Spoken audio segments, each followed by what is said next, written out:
Supreme court of Pakistan में जो जो आइन में तरमीम करने का ना उनके पास इख्तियार है, ना कानून में तरमीम करने का उनके पास इख्तियार है। हाँ, वो कानून को स्ट्राइक डाउन करने की अथॉरिटी सुप्रीम कोर्ट के पास मौजूद है और माजी में उन्होंने अपनी अथॉरिटी को, अपनी पावर्स को एक्सरसाइज भी किया है। हमारे कोई भी रहनुमा 9 मई के पुरतसद्दुद वाक़यात में मुलव्वस पाया गया या सीसीटीवी फुटेज में उनकी कोई वीडियो सामने आई तो मैं उनको पार्टी से निकाल दूंगा। बांग्लादेशी कौम, उसके बारे में हमें पता है कि वो कितनी डिटरमन होती है और उन्होंने पहले भी अगर 71 का भी हुआ है तो वो उनकी डिटर्मिनेशन की वजह से हुआ है।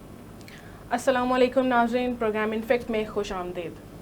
नाज़रीन, इमरान खान ने मशरूत माफ़ी मांगने की आमादगी जाहिर कर दी है। अलावा अज़ी पीपल्स पार्टी के सीनियर रहनुमा मंजूर वसान ने अगले 2 माह मुल्क के लिए अहम तरीन करार देते हुए कौन सी पेशगोइयाँ की हैं इसका भी जायज़ा लेंगे। लेकिन इलेक्शन एक्ट तरमीमी बिल कौमी असम्बली और सेनेट में कसरत राय से मंजूर होने के बाद बाकायदा कानून बनने जा रहा है। इस नए कानून के मुल्क पर क्या असरात मुरतब होंगे, इस पर भी बात की जाएगी और दीगर मौज़ूआत भी प्रोग्राम का हिस्सा होंगे। स्टूडियो में अब्दुल मजीद साद साहब हमारे साथ मौजूद हैं और कॉलर लाइन पे हमें ज्वाइन किया है हसन अयूब साहब ने। हसन साहब, बहुत शुक्रिया, आपने प्रोग्राम में हमें ज्वाइन किया है। इलेक्शन एक्ट तरमीमी बिल के हवाले से आपसे जानना चाहते हैं कि क्या हो रहा है। एक तरफ पार्लियामेंट में ये बिल मंजूर किया जाता है, कानून साजी की जाती है और दूसरी जानिब पीपल्स पीटीआई जो है वो सुप्रीम कोर्ट का रुख करती है, बार बार वो कोर्ट में जाती है। तो क्या ये ऐसे ही चलता रहेगा? ये अखाड़ा जो एक बन चुका हुआ है, इधर जा रही है बोल, कभी उधर जा रही है, या इसका कोई नतीजा भी निकलेगा? देखिए, इसका नतीजा जो है उसको प्रेडिक्ट करना तो कबल वक्त है, लेकिन डेफिनेटली पाकिस्तान तहरीक इंसाफ की कोशिश है कि जो मेजॉरिटी पार्लियामेंट में इनको हासिल नहीं है, वो पार्लियामेंट में तो उसका रास्ता नहीं रोक सके इन तरमीम का, तो वो अब वाया जो है वो सुप्रीम कोर्ट इस कानून के रास्ते में रुकावट जो है वो डाल रहे हैं और डालने के लिए वो सुप्रीम कोर्ट पहुंच चुके हैं। जिस तरह जो चेयरमैन तहरीक इंसाफ हैं बैरिस्टर गौर साहब, जिस तरीके से उन्होंने कॉन्फिडेंस के साथ ये बात की कि जो ये बिल है ना सिर्फ जो है इसकी जो तरामीम है इनको कलअदम करार दिया जाएगा, बल्कि हुकूमत को इसका कॉन्सिक्वेंस भी फेस करना पड़ेगा। तो बजाय तो ये मुझे सियासी बयान दिखाई दिया है, क्योंकि पार्लियामेंट सुप्रीम है, पार्लियामेंट सोवरेन है और कानून साजी करना और बार बार कानून साजी करना ये पार्लियामेंट का इस्तेकाक है। अब देखिए, एक यूनिक फोरम है जो इस वक्त सिर्फ आइन में तरमीम कर सकता है या कानून में तरमीम कर सकता है और वो पार्लियामेंट है। सुप्रीम कोर्ट ऑफ पाकिस्तान में जो आइन में तरमीम करने का ना उनके पास इख्तियार है, ना कानून में तरमीम करने का उनके पास इख्तियार है। हाँ, वो कानून को स्ट्राइक डाउन करने की अथॉरिटी सुप्रीम कोर्ट के पास मौजूद है और माजी में उन्होंने अपनी अथॉरिटी को, अपनी पावर्स को एक्सरसाइज भी किया है। अब देखना ये है कि अदालत जो है वो किस हद तक इस मामले में इंटरफेयर करती है, क्योंकि जो चीफ जस्टिस काजी फायजीसा हैं वो तो अपनी जगह एक बात है, लेकिन जस्टिस मंसूर अली शाह साहब ने भी हमेशा पार्लियामेंट की बालादस्ती को जो है वो अपने रिमार्क्स के अंदर माना है और कानून साजी करना पार्लियामेंट का ही जो है इस्तेकाक करार दिया है अपने रिमार्क्स के अंदर।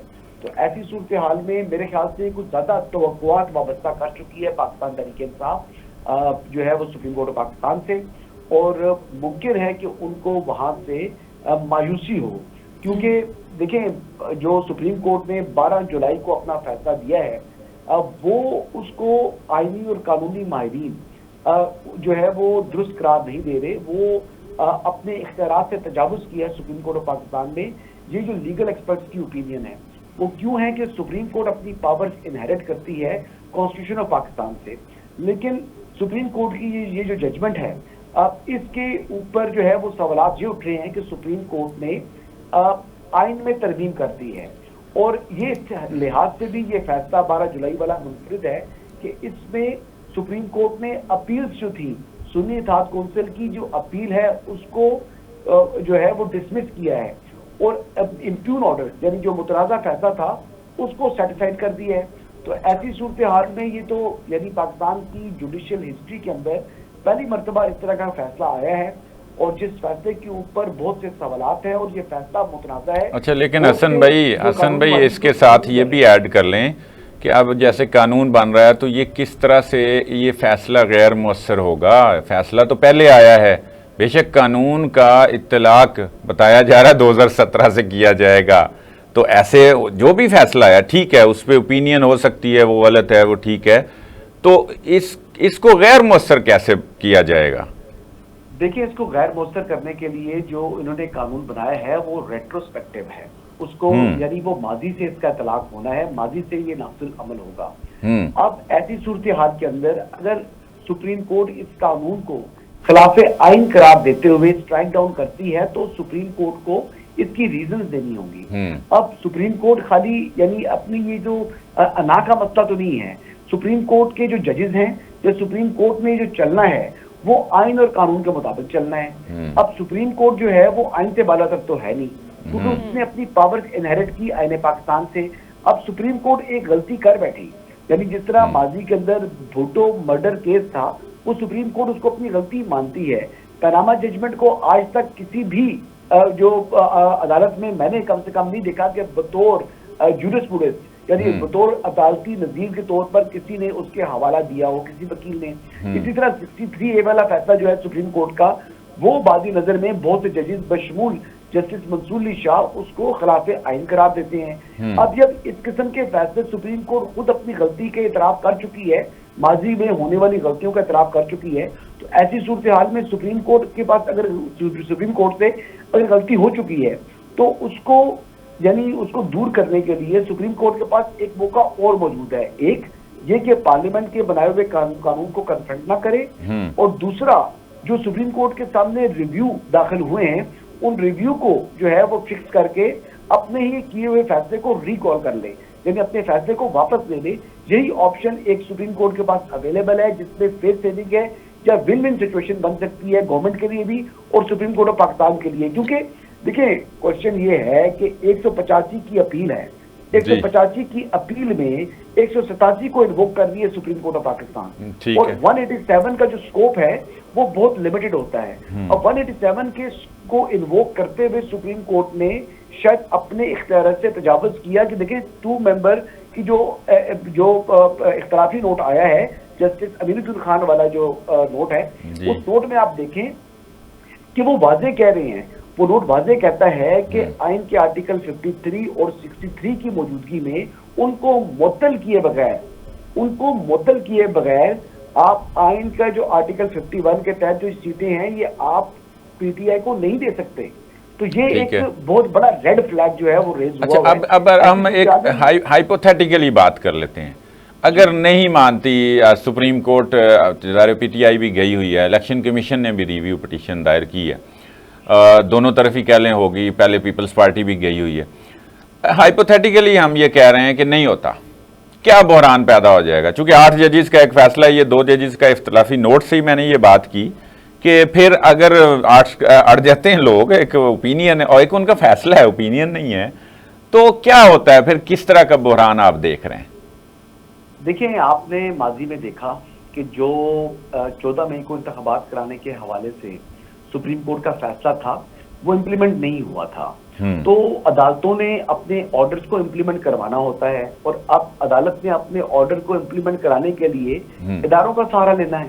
तो अब ये ऐसी सिचुएशन बिल्कुल इमर्ज हो सकती है कि सुप्रीम कोर्ट के ऑर्डर को इम्प्लीमेंट ना किया जाए अगर सुप्रीम कोर्ट कन्फ्रंटेशन में जाती है। ऐसा होना पाकिस्तान के लिए खुशाइंद नहीं है, ना रियासत पाकिस्तान के लिए खुशाइंद है, ना हमारे डेमोक्रेटिक और जो जुडिशियल सिस्टम है उसके लिए खुशाइंद है। लेकिन ऐसी अगर सिचुएशन इमर्ज होती है तो इस चीज को आप जो है वो खारिजुल इम्कान नहीं कह सकते कि ये सुप्रीम कोर्ट का ऑर्डर शायद इम्प्लीमेंट ना हो, और अगर नहीं होगा तो फिर एक और बुरान खड़ा होगा कि क्या सुप्रीम कोर्ट कंटेम्प्ट जो है वो प्रोसीडिंग इनिशिएट करेगी।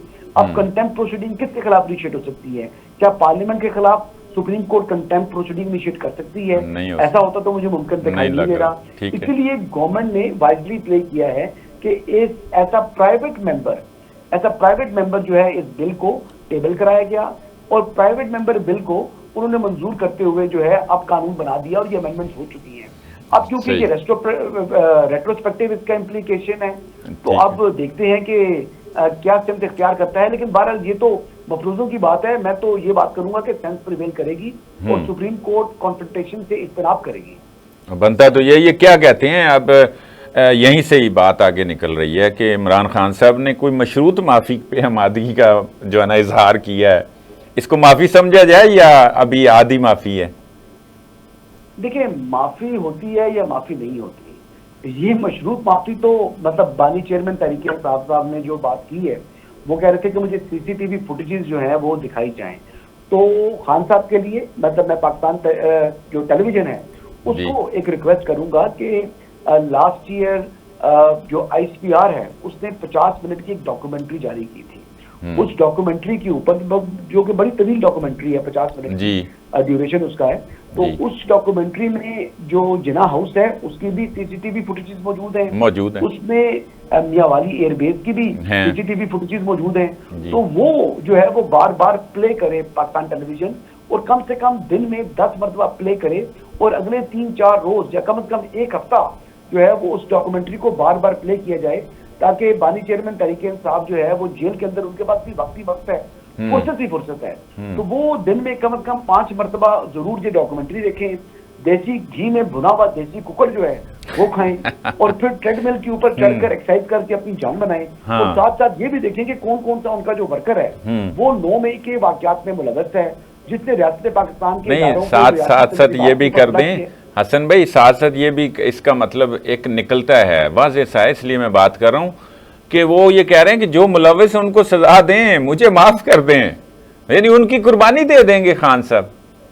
जी, खान साहब ने तो आज बेसिकली अपने बहुत से वर्कर्स को जिन्होंने अपनी जान हथेली पर रख कर 9 मई को बजाय हकीकी आज़ादी के लिए, लेकिन वो it turns out to be फसाद या इंतशार के तौर पर वो सामने आया, लेकिन अपनी तरफ से वो जो उनका जज्बा था इमरान खान के लिए, वो अपनी जान जो है हथेली पर रख कर जो है वो बाहर निकले थे और उन्होंने प्रोटेस्ट किया।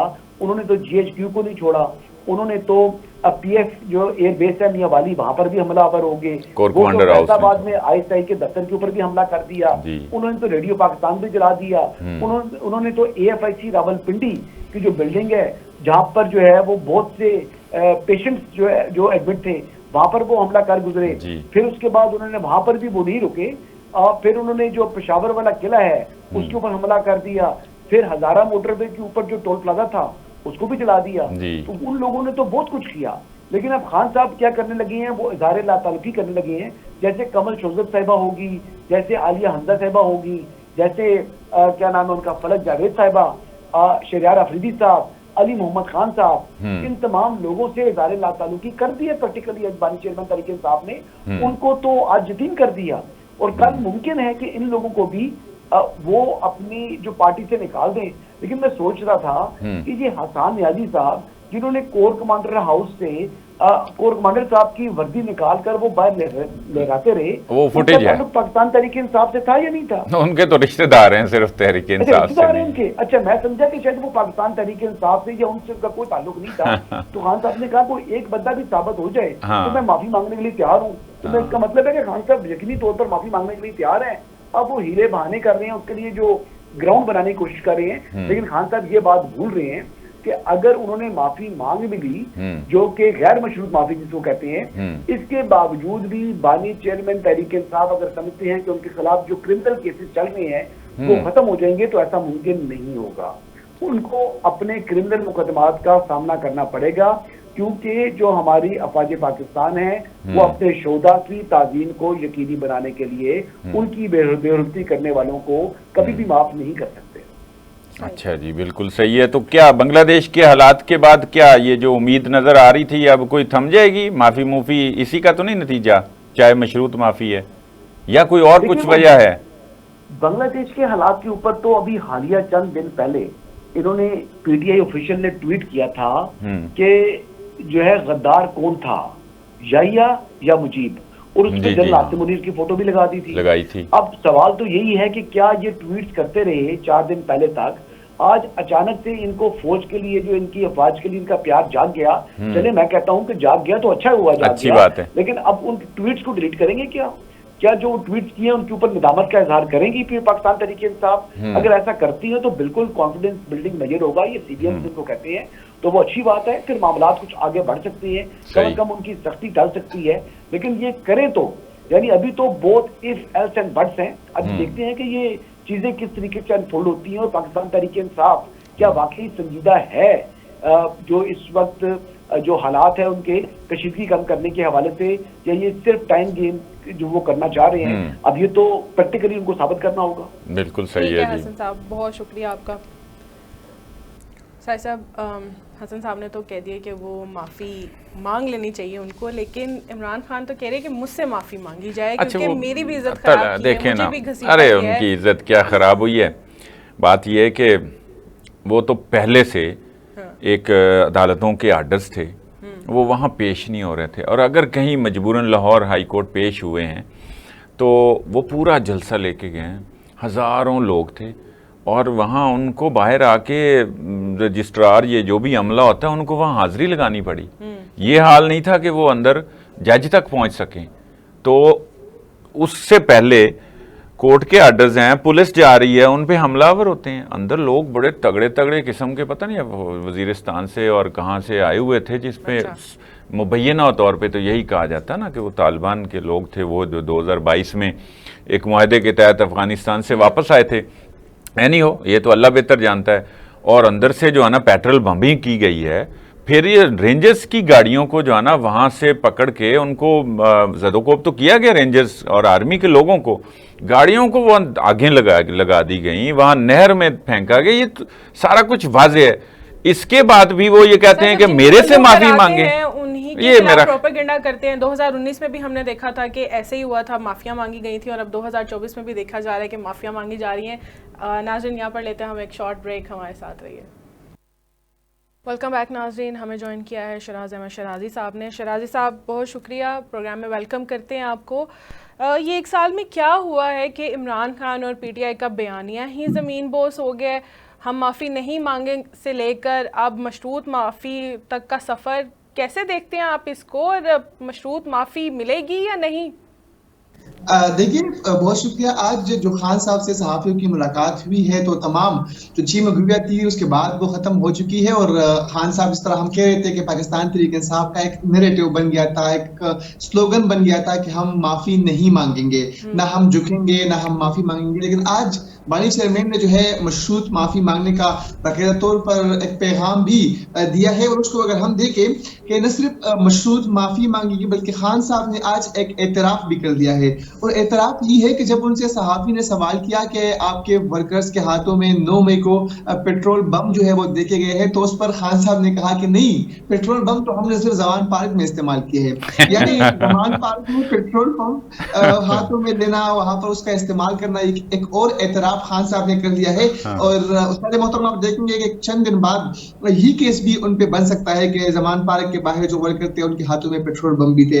इसके साथ साथ आज बड़ी अहम पेशरफ ये हुई कि उन्होंने ये एक बयानिया क्रिएट करने की कोशिश की कि अगर हमारे कोई भी रहनुमा 9 मई के पुरतशद्दुद वाक़यात में मुलव्वस पाया गया या CCTV फुटेज में उनकी कोई वीडियो सामने आई तो मैं उनको पार्टी से निकाल दूंगा। तो आपको याद होगा कमर शोजब के हवाले से मैंने एक स्टोरी की थी, और वो बाकायदा तौर पर GHQ के बाहर प्रोटेस्ट में मौजूद थी, उनकी CCTV क्या उनके तो प्रॉपर फुटेज जो है हमारे पास मौजूद है। उसके अलावा बाकी पाकिस्तान तहरीक-ए-इंसाफ के सीनियर कायदीन जो है इंस्ट्रक्शन देते रहे वर्कर्स को मोबिलाइज करते रहे। 9 मई के दिन जमान पर जो कोर कमांडर हाउस हो गया, यहाँ पर GHQ हो गया, तो इस सब कुछ तो वाज़ेह है कि खान साहब हकीकत जानने के बाद भी इस तरह के वो बयान दे, तो इससे पार्टी का जो बयानिया है वो इससे मजीद जो है वो एक कमजोर होगा। तो आज खान साहब मुझे लगता है कि जो उनके बयान थे उससे लगता है कि थोड़े से अब अपने जो मौक़िफ़ है उससे पीछे हटने की वो कोशिश कर रहे हैं, और दबे हुए अल्फाजों में एक पैगाम दिया है कि मैं अब बातचीत के तैयार हूँ, लेकिन मुझसे कोई बात करे, तो वो तो कह रहे हैं। लेकिन मुझे शराजी साहब ये भी बता दें कि क्या इमरान खान अभी भी मुजीब रहमान को अपना हीरो ही समझ रहे हैं? देखिए, आज जो उन्होंने बयान दिया है उस हवाले से एक सहाफ़ी ने सवाल भी किया, तो उस पर उन्होंने कहा कि जो हालात कश्मीर में है तो उस तरह के कश्मीर बांग्लादेश में तो उस तरह के हालात जो है वो पाकिस्तान में भी देख रहा हूँ। तो इससे आप अंदाजा लगाए कि खान साहब तो उन हालात की भी हिमायत कर रहे हैं। खान साहब तो अभी भी शेख मुजीबुर रहमान जैसे लोगों को अपना लीडर जो है वो मान रहे हैं। तो इससे बजाय तौर पर आप अंदाजा लगा सकते हैं कि इस वक्त भी वो किस तरह के क्रिटिकल सिचुएशन में किस तरह के वो बयान दे रहे हैं और किस तरह वो तमाम तर सिचुएशन को आगे लेके जा रहे हैं। साथ साथ आज उन्होंने मोहसिन नकवी के हवाले से बड़ी हम जो है वो बातें की और ये कहा कि उसकी जो बीवी है उनके 500 मिलियन के बाहर जायदाद है और उनका भी जो है नाम ECL में डाला जाए। तो बात यहाँ तक आ गई है कि मोहसिन नकवी की बीवी तक बात चली गई है। तो इससे अब बखूबी अंदाजा लगा सकते हैं कि खान साहब अब क्या कुछ कर रहे हैं। उनको समझ नहीं आ रहा कि मैं क्या कर रहा हूँ, उनको समझ नहीं आ रहा कि मैं क्या बोल रहा हूँ और उनके कौल और फेल में तजाद आज हमने देखा, जिससे मुख्तलिफ बयान आपने देखे। एक तो ये कि वर्कर्स के हवाले से कि हमारे वर्कर्स नहीं थे, दूसरा ये कि हमारे जो कायदीन थे, सीनियर रहनुमा थे, वो उन्होंने 9 मई के दिन कोई जो है पुरतशद्दुद वाक़यात में वो मुलव्विस नहीं थे। उसके अलावा जो ज़मान पार्क ने पेट्रोल बम वाली जो लाइन है तो वो भी काफी खतरनाक लाइन है। तो आज लग रहा था कि खान साहब थोड़े से जो है वो कंफ्यूज नजर आ रहे थे और मुझे लगता है कि अब वो भी थक चुके हैं। ये फिर ठीक है, खान साहब तो अब आगे मुझे लग रहा है कुछ और ही बयान देंगे, कंफ्यूजन उनकी बढ़ती जा रही है। शेर अफजल मरवत साहब के बारे में बताएं। बैरिस्टर गौहर तो उनके साथ हैं, उन्होंने कहा मैं PTI के बानी से आपकी मुलाकात करवाऊंगा और आप अपना मौक़िफ़ पेश कीजिएगा। वो क्या, उन्होंने तो जिरगा भी तलब कर रखा है लकी मरवत में। देखिए ये बड़ा बेहतरीन सवाल है आपका। आज साथियों ने जब खान साहब से सवाल किया कि मरवत का इस वक्त जो स्टेटस है पार्टी के अंदर वो क्या है, खान साहब को मैं पिछले 4-5 सालों से कवर कर रहा हूं, जब वो किसी बात पे जवाब ना देना चाहता हो तो वो प्रेस कॉन्फ्रेंस हो या मुलाकात हो छोड़ देता है। तो आज जब सहाफ़ी ने सवाल किया तो खान साहब वहां से उठ के चले गए, यानी ना उन्होंने कोई जवाब दिया ना कोई स्टेटस उस हवाले से दिया। लेकिन जो पार्टी क़यादत मुलाकात के लिए गई थी, उनसे मुलाकात के दौरान खान साहब ने 3 अहम पॉइंट जो है वो सामने रखे। पहला ये कहा कि जो सऊदी अरब और सऊदी शहजादे के हवाले से शेख अफजल मरवत का बयान था वो नाकाबिल बर्दाश्त बयान है। दूसरा ये कि पार्लियामेंट के अंदर जो बयानात शेख अफजल मरवत ने दिए हैं, जो यूटर्न के हवाले से बात की है, ये बयानात भी नाकाबिल बर्दाश्त है। तीसरी अहम बात यहाँ पर ये थी कि उन्हें खान साहब ने खुले अल्फाज में कहा कि जहांगीर तरीन, अलीम खान, परवेज खटक के बाद जो आखिरी पत्ता था एस्टेब्लिशमेंट के पास वो शेख अफजल मरवत थे। और अगर इस हाल में हम शेख अफजल मरवत को पार्टी से निकाल दें तो शेख अफजल मरवत हमारे खिलाफ इस्तेमाल हो सकता है।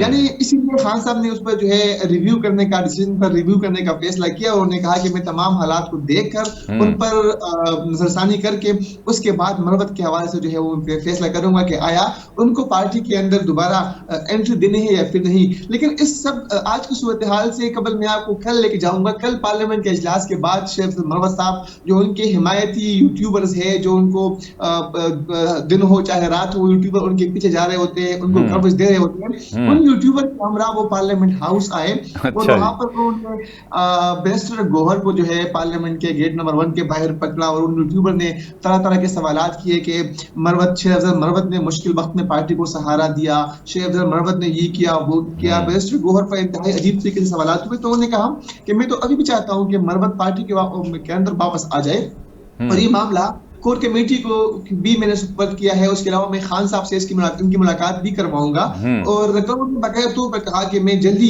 खान साहब से शेख अफजल मरवत की मुलाकात जो है वो कराऊंगा। तो एक तरफ से तो यही बातें चल रही है, दूसरी तरफ से ये है कि शेख अफजल मरवत ने बैरिस्टर गौहर को बाकायदा तौर पर कहा था कि अगर खान साहब को मेरा इस्तीफा चाहिए तो मैं इस्तीफा देने के लिए भी तैयार हूँ, लेकिन जो पार्टी के सीनियर रहनुमा है वो मेरे खिलाफ बयानबाजी न करे।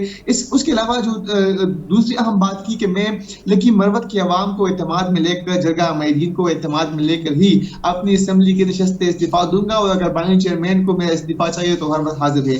लेकिन इन तमाम तर बयानात देने के बाद भी शेख अफजल मरवत जो है वो अपनी हरकतों से, अपने बयानात से बाज नहीं आते और कल भी उन्हें शिबली फराज को खूब आड़े हाथों लिया कि मेरे खिलाफ बातें वो कर रहे हैं, पार्टी के अंदर मेरे खिलाफ जो लोग हैं उनको मोबिलाइज भी शिबली फराज कर रहे हैं। तो एक तरफ से वो चाहते हैं कि पार्टी में दोबारा एंट्री हो, दूसरी तरफ से वो उन्हीं लोगों पर दोबारा जो है वो तनकीद कर रहे हैं जो कि उनकी तनकीद सुनकर खान साहब के पास जाते हैं, खान साहब तक उनकी रसाई इजीली जो है वो पॉसिबल है और वहां जाके इनकी शिकायत करते हैं। तो ये सब कुछ मैं समझता हूँ कि मरवत साहब जो है वो इस वक्त इंतहाई कंफ्यूज है और कंफ्यूजन में भी कुछ कर रहा है। मेरा ये ख्याल है और मेरी एक कोई खबर नहीं है, तज्जिया कह सकते हैं कि शेर अफजल मरवत साहब जो है ना वो पार्टी छोड़ रहे हैं और उनको छोड़ देनी चाहिए। एक पॉलिटिकल वर्कर होने की हैसियत से वो चाहे कौमी असम्बली से इस्तीफ़ा दें या ना दें, फिर उनकी सियासत है अलग से। जो उनके साथ हो गई है, जो कर दी गई है, उन एक एस्टैब्लिशमेंट का मोहरा भी उनको करार दे दिया, उसके बाद वो रिव्यू तो शेर अफजल मरवत को इतने गए गुजरे हैं, आप जरा कभी मिलते ही हैं तो ये पैगाम दे दें कि आप अपने इज्जत के साथ जो है ना वो सियासत करें और अपना, ठीक है सियासत इसी तरह ही होती है और क्या। खान साहब के साथ जो लोग हैं वो जो है सारे के सारे इधर उधर से ही आए हुए हैं और फिर उधर चले गए, कभी इधर कभी उधर, तो ठीक है, इसमें कौन सी बात है। अभी जो खान साहब के साथ हैं उमर अयूब ने तो सारी पार्टियां घूमी, आता कि मुशर्रफ दौर में भी वो जो है ना इंजॉय करते रहे इक्तदार के। तो आपने जो है ना शेर अफजल मरवत, मैं उनको बड़ा पसंद करता हूँ, अच्छा वर्कर है, उनको मेरा ये पैगाम देना है कि इज्जत से जो है ना जीना सीखें और ये जो है ना यही करना छोड़ दें, अपना जिरगा बुलाएं, वहां उनको एतमाद मिलें और ऐलान कर दें जो है ना पार्टी छोड़ने का और बस अपनी सियासत करें। देखिए मजीद साहब, मुफ्ती शायर ने कहा था ना कि कुर्सी है कोई तेरा जनाजा तो नहीं है, उतर नहीं सकते तो उतर क्यों नहीं जाते, उतर क्यों नहीं जाते। जो कुर्सी का जो मजा है ना, हाँ। ये वो मजा है कि जो मैं और आप इसको फील नहीं कर सकते। हाँ, इस हाँ। कुर्सी के लिए जो पॉलिटिशियन होते हैं ये कुछ भी करने को तैयार होते हैं। शेर अफजल मरवत का ताल्लुक लकी मरवत से है और लकी मरवत के जो पख्तून है इंतहाई गैरतमंद पख्तून है, लेकिन उसके बावजूद भी इतनी बातें हुई, एस्टेब्लिशमेंट का मोहरा उनको कहा गया, गद्दार उनको कहा गया, सहूलतकार उनको कहा गया, ये भी कहा गया कि ये पार्टी की बातें लीक कर रहा होता है। उसके बावजूद भी वो कह रहा है कि अगर खान चाहे तो मैं खान से मुलाकात करूंगा। आज ठीक है, पहले ये बातें वर्कर्स कर रहे थे, दुत्कार रहे हैं, वो दुत्कार रहे हैं, पहले ये बातें जो सीनियर कायदीन है वो कर रहे थे। आज खान साहब ने तमाम जो चीज मगुया थी वो खत्म कर दी। खान साहब ने खुद कह दिया है कि एस्टेब्लिशमेंट के साथ आखिरी पत्ता शेर अफजल मरवत था, जो हम हमारे खिलाफ इस्तेमाल करना चाह रहे हैं। तो इससे आप पता लगा सकते हैं कि खान के दिल में भी इनकी कितनी अहमियत है, कितनी इज्जत है, कितनी रिस्पेक्ट है। आपको ये बात कि अब मरवत को सोचना चाहिए और अब उनको जो है कम से कम और तो न सही अपनी इज्जत पर, अपनी रिस्पेक्ट पर कंप्रोमाइज नहीं करना चाहिए। बिल्कुल ठीक है शरार साहब, बहुत शुक्रिया आपका। साहब, जहाँ पे आपने शेर अफजल मरवत का आपको बहुत दुख हो रहा है, आपके तो फेवरेट हैं, क्या कहूँ इसके नहीं, कारकुन कोई भी हो, मैं आपको हमेशा कहता हूँ शेर अफजल मरवत एक कारकुन आदमी है, अच्छा है, क्यों नहीं, बिल्कुल है। खान साहब ये जो ऐसे बकवास कर रहे हैं कि वो मोहरा हैं, खुद उनसे बात करने के लिए मर रहे हैं और उनको मोहरा करार दे रहे हैं, ठीक है जी। और कारकुन बड़े हैं, फवाद चौधरी एक कारकुन जो है ना सियासतदान है, साद रफीक के कार, शायद खाकान अब्बासी, तो उनके लबो लहजे, उनकी सियासत, उनके अंदाजे सियासत, उसमें नजर आता है कि ये वाकई मंजे हुए सियासतदान। बहुत आवाजें आ रही हैं कि अब जो है हुकूमत, शायद यही लग रहा है कि वो चाह रहे हैं कि हुकूमत खत्म हो जाए। अच्छा, वो शायद वो नाराज हैं हुकूमत से, किस वजह से नाराज? मेरे एक दोस्त हैं, उनके सीनियर रहनुमा क्या कह रहे हैं और क्या पेशगोइयां कर रहे हैं? मंजूर वसान जो अभी कर रहे हैं, ठीक है, वो उससे पहले पीपल्स पार्टी के सेक्रेटरी जनरल नैयर बुखारी साहब ने ये कहा है कि पार्टी ये समझती है कि, मतलब वो जरदारी साहब की रजामंदी से बयान आया है कि हमें जो है ना नए इलेक्शन की तरफ चले जाना चाहिए। अच्छा, अब आपको याद होगा मेरे दोस्त हैं रिजवान रजी साहब, हमने उनको भी एक दफ़ा कॉल पे लिया था, तो उन्होंने ये कहा था कि जब ये बयान आता ऐसे दे रहे हो तो सोचें कि उनकी डिमांड्स कौन सी हैं, वो चेक करें कौन सी डिमांड है जो उन्होंने मंजूर करवानी है, अपना हिस्सा लेना है, तो उसके बाद वो फिर साथ ही होंगे और हुकूमत इसी तरह चलेगी और इसने अपनी मुद्दत पूरी करनी है। फिलहाल तो यही बात चल रही है। चलें, बहरहाल मेरे ख्याल में 2-2.5 साल तो इस हुकूमत के हैं अभी भी, आज के इस सूरत हाल में भी मैं ये कह सकता हूँ। खैर, अब ये कि पहले ये बयान दे दिया, अब ये मंजूर वसान साहब ने, ओ भाई इस तरह की पेशगोई तो मैं और आप भी कर सकते हैं कि असम्बली बड़ी ख़तरे में है, असम्बली टूट सकती है, सियासतदान ख़तरे में हैं, सियासतदानों को असम्बली तोड़ के या उससे निकल के इज्जत बचानी चाहिए। पीटीआई मुश्किल में है, बानी पीटीआई जो है ना वो फंस चुके हैं, उनको भी होश के नाखून लेने चाहिए, इनको भी होश के नाखून लेने चाहिए। क्या पेशगोई है, क्या मतलब, ये क्या बयान ही है, ऐसे ही एक बयान छप गया, चल गया, आप और मैं भी डिस्कस कर रहे हैं, यही उनकी कामयाबी। साहब वो भी एक मशवरा दे रहे हैं, वो कह रहे हैं कि कौमी हुकूमत बनाए, 2 साल के लिए बना लें बेशक, लेकिन बनाए। तो साहिब साहब, अब उसकी हमायत इफ्तिखार अहमद साहब ने भी कर दी है, तो क्या आप ये समझते हैं कि ये फार्मूला काम कर सकता है? क्योंकि पीपल्स पार्टी और नून लीग तो जैसे तैसे बैठी हुई है साथ मिलकर, तो पीटीआई की तरफ अच्छा, से मैं कहा नहीं जा सकता। आपको मैं बताऊं, दोनों मेरे उस्ताद हैं, चूँकि मैंने काम किया, उनसे सीखा है, सोहेल वड़ाई साहब से भी और इफ्तिखार अहमद साहब से भी इकट्ठे काम किया है, मेरे बहुत सीनियर हैं, मोतबर हैं। बात यह है कि ये बात इस वक्त करने की मैं नहीं समझता कोई ज़रूरत है। ये बांग्लादेशी कौम, उसके बारे में हमें पता है कि वो कितनी डिटरमन होती है, और उन्होंने पहले भी अगर 71 का भी हुआ है तो वो उनकी डिटर्मिनेशन की वजह से हुआ है। और फिर इतने सालों बाद उन्होंने उसी शेख मुजीबुर रहमान के मुजस्समे गिराए हैं, तो वो बांग्लादेशी ही हो सकते हैं, वही कौम हो सकती है। और इसके अलावा उन्होंने इंडिया को भी शिकस्त दी है। इंडिया वहाँ इस मौके पे भी एक दखल अंदाजी करने की कोशिश कर रहा था, उसकी चली नहीं है इंडिया की। नहीं तो वो हसीना वाजिद के लिए वही आना था, अमेरिका ने तो आना नहीं था, थ्रू इंडिया ही आना था, अमेरिका ने भी, तो वो उन्होंने चलने नहीं दी। अब हम ये बात पाकिस्तान में बांग्लादेश मॉडल की बड़ी देर से ये चल रही है। मैं उनके कॉलम भी पढ़ता हूँ, मैं उनकी तजज़ियाकारी भी सुनता हूँ और बड़े मजे हुए हैं। लेकिन बात ये कि ये इस बात को करके कौम को कंफ्यूज क्यों किया जा रहा है?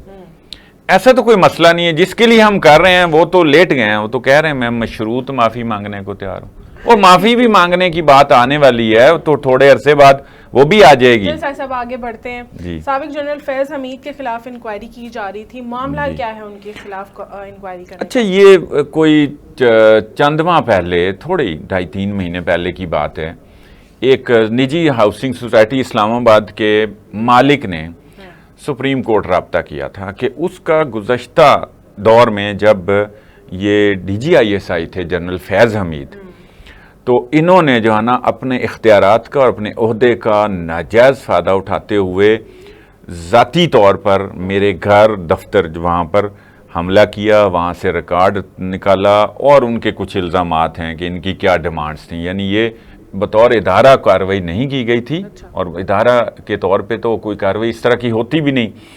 तो वो फिर जब उनको अब मौका मिला कि DGISI तो वक्त से पहले रिटायर हो गए हैं, तो अब जो है ना, मैं ज़ाहिर उससे पहले ओहदे पे मौजूद थे, वो तो ये रिस्क नहीं ले सकते थे, कारोबारी शख्स थे, तो उन्होंने फिर सुप्रीम कोर्ट राब्ता किया। सुप्रीम कोर्ट ने ये कहा कि चूंकि अभी उनकी रिटायरमेंट को 2 साल नहीं हुए, ये एक रूल है, तो उन्होंने वजारत दफा को ये केस रेफर कर दिया।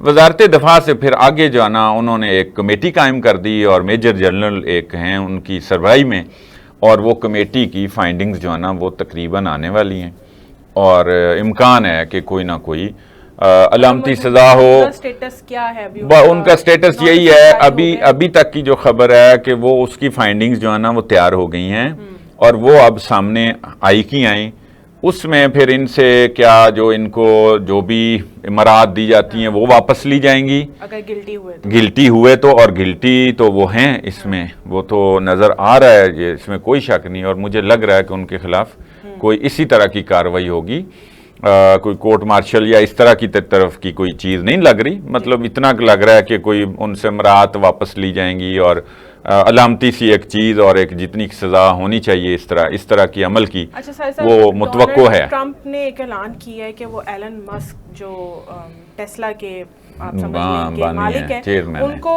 वो इंटरव्यू देने का ऐलान कर दिया है। साई साहब, ये डोनाल्ड ट्रंप को अचानक क्या सूझी है? क्या वो इन्फ्लुएंसर बन गए हैं इस वक्त? हाँ, या आप ये सोचें कि एलन मस्क को क्या सूझी है? वो एक कंपनी चला रहे हैं, वो he is not a journalist, not a anchor person, या नॉट एन एनालिस्ट, कुछ भी नहीं है ना, वो तो एक बड़ा कारोबारी आदमी है।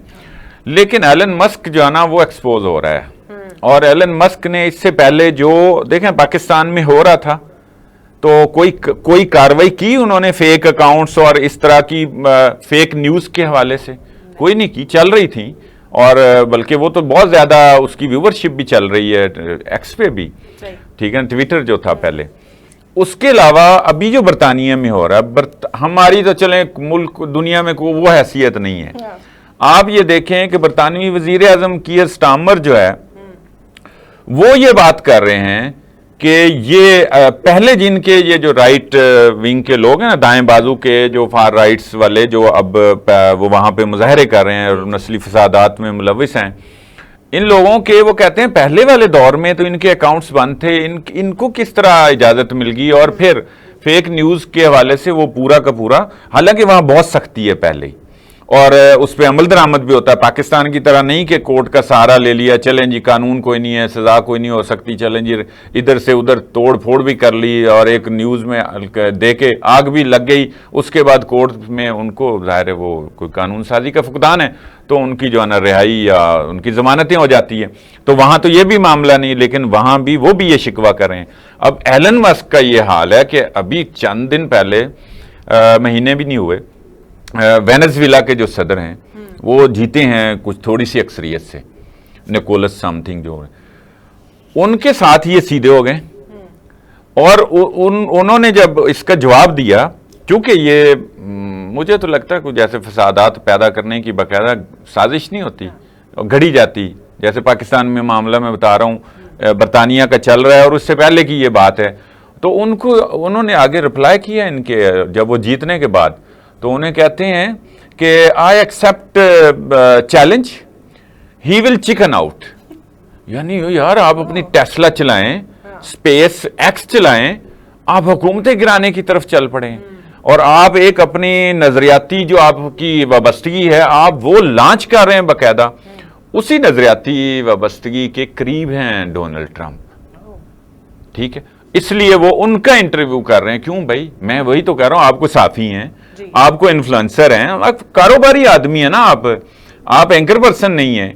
आपने दुनिया में पहली दफा जो है ना डोनाल्ड ट्रंप का इंटरव्यू करके आप वहां, आपको लग रहा है कि चूंकि वो जो कैमला हैरिस हैं वो जो बाइडन, अच्छे जो बाइडन पे भी ये नाकिद रहे हैं, पिछले अरसे में तनकीद करते रहे और उसकी तारीफ और उसकी सपोर्ट कर रहे हैं, तो अब वो लग रहा है उनको कि वो जो बाइडन के बाद ये जो कैमला हैरिस हैं इनकी नामजदगी जो है ना में और उनकी शोहरत में और जो पोल्स हुए हैं उसके मुताबिक ये नीचे जा रहे हैं। अच्छा। अब ये उनको सपोर्ट करने जा रहे हैं। ठीक है सर। तो ये दुनिया में एक, मैं समझता हूं कि पूरी कोई गेम है, साजिश है जो ये ऊपर से नीचे आ रही है और आर्टिफिशियल इंटेलिजेंस के जरिए, तो वो खुद भी कहते हैं कि दुनिया तबाह हो जाएगी। बहुत शुक्रिया साहिब साहब आपका। नाज़रीन, ये था आज का प्रोग्राम, हमें दीजिए इजाजत, अल्लाह हाफिज।